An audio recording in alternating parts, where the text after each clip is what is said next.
Hi everyone, it's Win Saldani. I wanted to record a quick update now that everyone has started. I hope everyone enjoyed the on the water Anarchy coverage of the starts of the race. Let's go over to the tracking, just take a quick look at the overall race situation. One thing that I think is pretty awesome is that already our sort of lead cruising division boat, Infinite Diversion, is off of Big Sable. You see they, as the wind filled from the southwest, all the cruising boats turned and started heading like right up the course, kind of straight north in the breeze that they had there.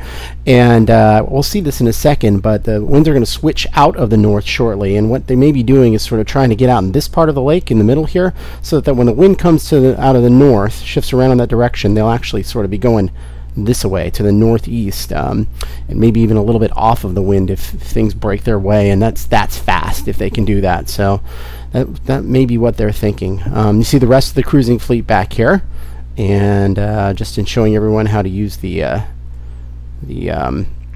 tracker.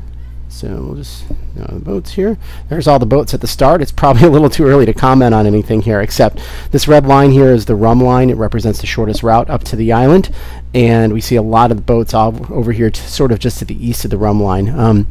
The race was forecast to start in a southwesterly with a chance of a little bit of a lake breeze filling in and shifting that to the southeast, and that really happened. If you're watching the starts, it was classic Chicago lake breeze, a little fighting the southwesterly at first, filling in from the southeast, and now a lot of boats are just sort of going fast on that and going a little bit to the east. So what is up for these guys? I thought we could look at a couple of quick weather forecasts here.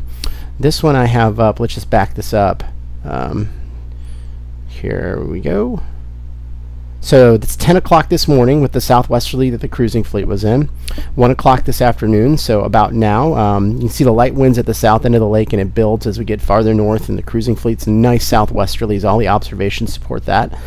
That's it. 4 o'clock this afternoon. Now, at 7 o'clock this evening, you can begin to see the cold front, light winds there with the northerlies behind it.